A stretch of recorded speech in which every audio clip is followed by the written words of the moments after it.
Today I have this Franchi 48L. I got this today for $150. Somebody decided they were going to wrap electrical tape around the buttstock here because there is no butt plate, as you can see. And that led them to taping on a recoil pad on the back here very haphazardly, and it covered about half of the stock in tape, and so I got that off with some household cleaning supplies, and it seemed to work. Have to get a butt plate for it.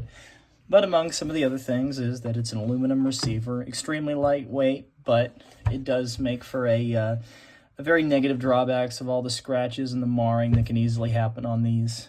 I suppose these were meant to be a very cheap import at the time. I can't speak for dates or years on this, but what I can say is it's pretty much the Maverick 88 of semi-auto shotguns, it seems to be. But you know, for $150, it wasn't really a bad buy. Got it off of the marketplace. But let's take it apart and look at the internals.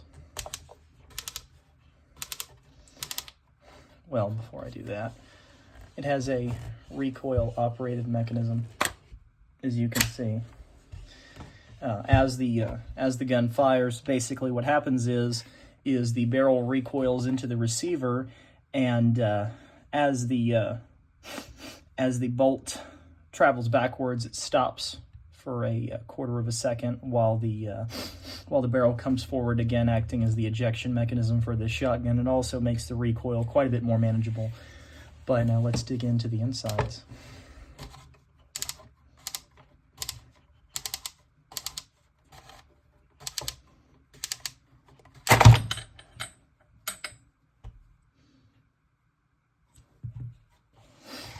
We have the forearm here.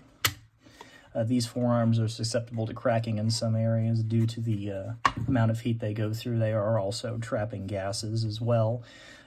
Basically how this system works is once the wad surpasses the gas check, which is not really any sort of seal or anything, but it's just the hole that comes in from this gas block right here. I suppose you would call this the gas block because this does have the ring here which does deliver the gas and makes the system recoil.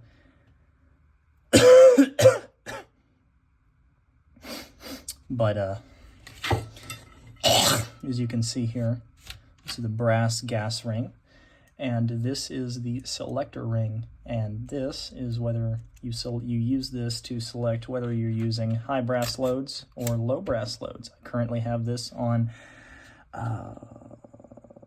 I think I have this on the lowest brass load because it's got a flat face towards the gas ring right here, and it makes it to where it uses all of the gas to push this back, because sometimes Winchester white box doesn't like to work well with semi-auto shotguns, so you really have to tune the gas all the way open in order for it to work properly. But this would be your setting for basically facing this way would be for heavier loads if you want a smoother experience, and this way is more for more reliability. You can see this has more of a cone shape, and this is a flat face. So very interesting, designed by John Moses Browning. Although this isn't, the manufacturer is Franchi, John Moses Browning, he allowed a lot of his patent to be used by several different companies, and they had to pay royalties in order to use them.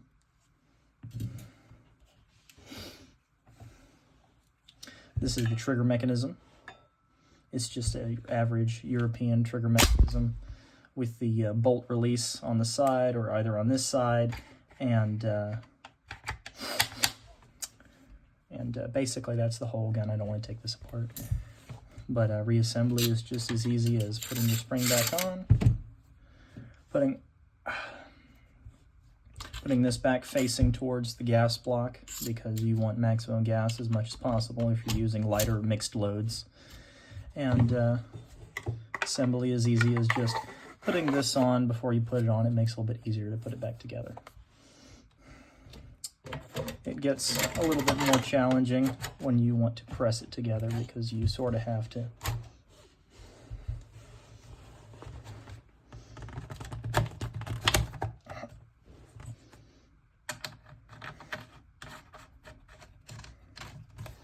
You sort of have to brace the recoil system. You have to make it come back.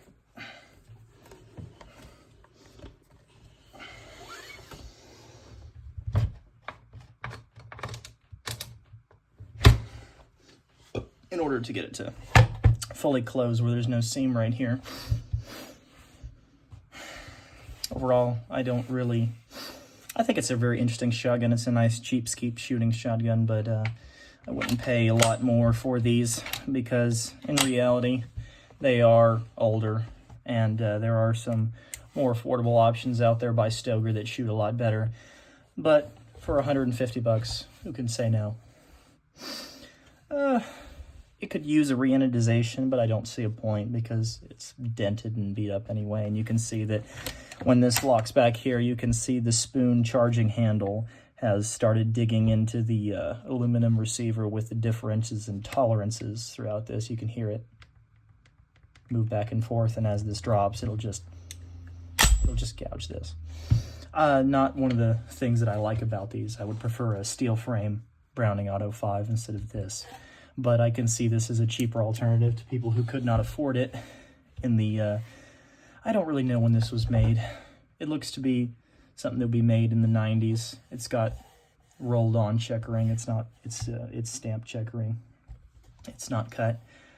But nonetheless, it's a nice little sample of the Auto 5 world.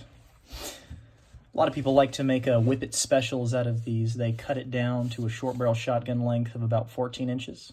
And they leave just a little bit out here because the system does recoil into itself. It will need to make up for the difference just to meet right here. And they usually don't leave a bird's eye grip. They won't cut a bird's eye grip like that. They won't cut that. What they'll do is they'll take and come back a little bit here, and they'll cut it right here so they can still brace on their forearm or on their lower chest area for faster shooting. But overall, it's a very interesting, nice skeet shooting gun. And that's all.